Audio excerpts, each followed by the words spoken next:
Vice President Kamala Harris is flip-flopping on the border. That's the headline of an Axios story that blew up online.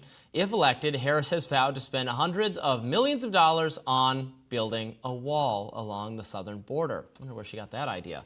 The wall was something she once called, quote, un-American when Trump was in office. She also called the wall a vanity project for Trump. Let's watch. This issue is about a vanity project for this president. Right. And it is a problem of his own making. Right. And listen, when I travel this country, folks have plenty enough problems that they need their president to focus on. You know what? Instead of a wall that, by the way, because I was a prosecutor for many years, including the Attorney General of California, I specialize on transnational criminal organizations. Yeah. That wall ain't gonna stop them. No. And here's another example from her 2019 CNN town hall. Let's watch. This administration has decided to vilify them and to trade on them for the sake of this president's medieval vanity project called a wall. Let me be very clear. I'm not going to vote for a wall under any circumstances, and I do support border security. And if we want to talk about that, let's do that. Here is how Harris spoke about the border during last week's DNC. After decades in law enforcement, I know the importance of safety and security, especially at our border. Last year, Joe and I brought together Democrats and conservative Republicans to write the strongest border bill in decades. The Border Patrol endorsed it. But Donald Trump believes a border deal would hurt his campaign. So he ordered his allies in Congress to kill the deal. Well, I refuse to play politics with our security, and here is my pledge to you. As president, I will bring back the bipartisan border security bill that he killed, and I will sign it into law. Axios writes, quote, it's the latest example of Harris flip-flopping on her past liberal positions, such as supporting Medicare for all and banning fracking. To be fair, Harris's immigration policy still differs from Trump's. She has opposed Trump's policies on mass deportation and family separation. Reacting to the Axios story online, Trump's VP pick, J.D. Vance, wrote, quote, Kamala Harris is fake. She wants to build the border wall. She could start right now. How Kamala Harris learned to stop worrying and love the wall is, I guess, the story here. Does go to show how far Democrats have moved back, I guess, toward the right or in the other direction on immigration, given the massive win that issue is for Donald Trump when you poll people. But, you know, I remember a time when Democrats were describing everything that the Trump administration did on immigration as fascist or kids in cages, et cetera.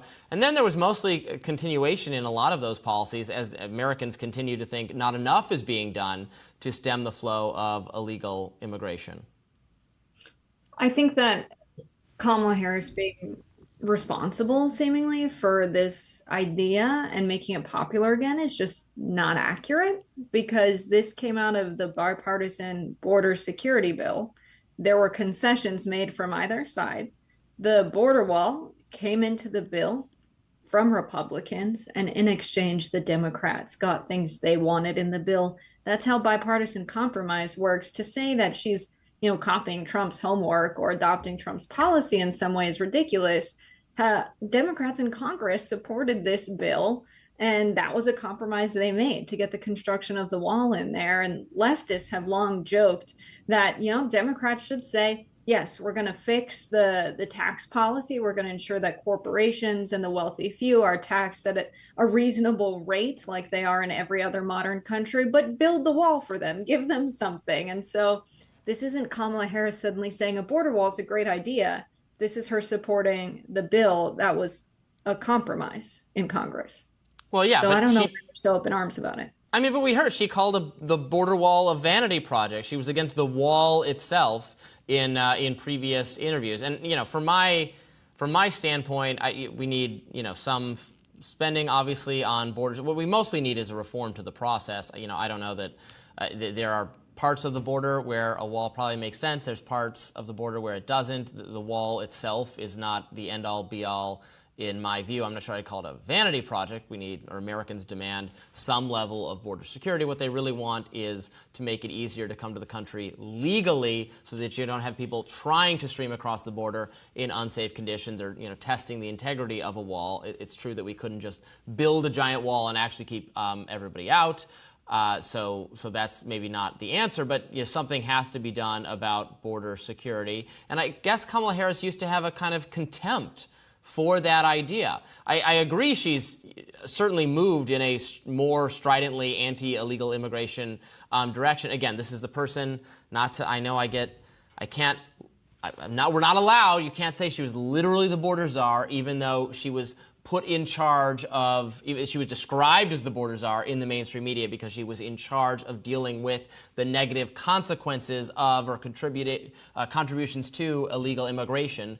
She was responsible for that, and here we are. Well, many people vote for bills that they don't agree with everything in them, Joe Manchin being one of the most famous examples of this. But Kyrsten Sinema, one of the supporters of the bill, her website describes it as, a bill that will end catch and release, strengthen our asylum system by delivering determinations efficiently and fairly. It will enhance security and improve the legal immigration system. I think, talking about disrupting the flow of fentanyl into the country as well, we have to understand that legislation in the United States, where you have a Congress that is split completely down the middle, with Kamala Harris being the tie vote through a lot of this administration, you can't really look at something that was passed in a bipartisan manner and say that either side owns every part of the bill. So people saying that Kamala Harris went back on her word, she still might believe the way Donald Trump talked about the border is un-American. She still might not be in support of the border. But to say we need to get something done in a country that's divided by making compromises is the kind of leadership the American people like. That's what I hear people talk about when I go out in the field and I ask them about our country's division and how they feel about it. They talk about the need for Congress to work together more to get something done, and that we used to compromise. Donald Trump stopped this bill from ever passing. Does that mean he doesn't support the border anymore? I wouldn't make him own that. Yeah, it's tough because we definitely need, I would like to see more, it's just going to be tautological. I would like to see more compromise on issues that I do think government ought to do something, or at least ought to correct some of the bad things it's done, where we'd like to see more, bipartisanship and civility between Republicans and Democrats. On the other hand, a lot of the issues where there is compromise and where things actually get done is not in the interest of the American, or best interest in the American people, but because there's actually more agreement on issues where, all of these people, Republicans and Democrats, are the elites in society, and for instance have a foreign policy consensus that I think is contrary to America's interests, that is different from what tax-paying Americans actually want in terms of their dollars being shipped overseas. There, you do get bipartisanship, and it's the bad kind of bipartisanship, or bipartisanship that thwarts reforms for stock market, that would, bipartisanship to make sure members of Congress can still play the stock market, can still do insider trading, can still, make money from the knowledge that they have as the regulators, can still stack the deck in their favor. There's bipartisanship for that, and that's not good. You're right that we wish there was bipartisanship for getting things done to make America more secure, to have a more sane immigration process, to have something that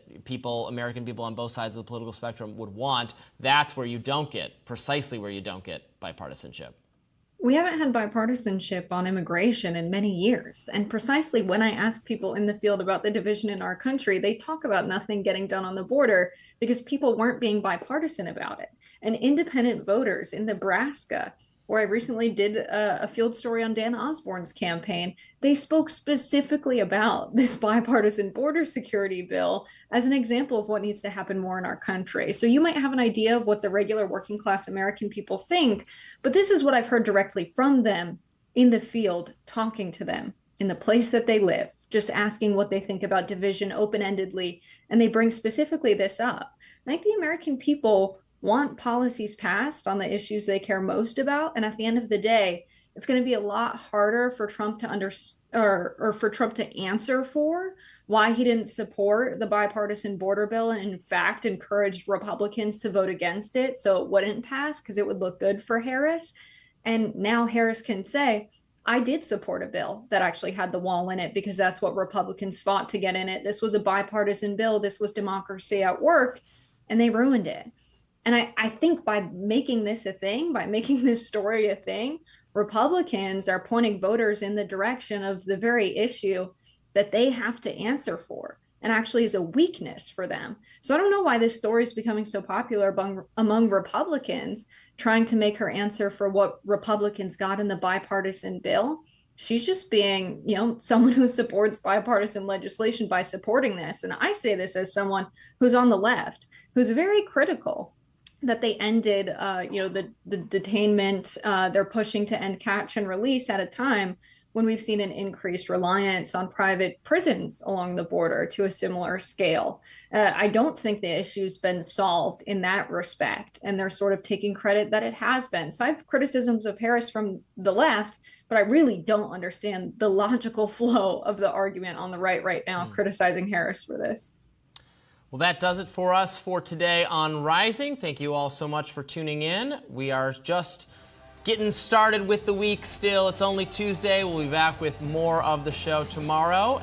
Please be sure to like, share, and subscribe so you never miss any of our content. And for those of you who like to listen while on the go, we're now available anywhere you can find podcasts. We'll see you tomorrow, Jessica. Bye, y'all.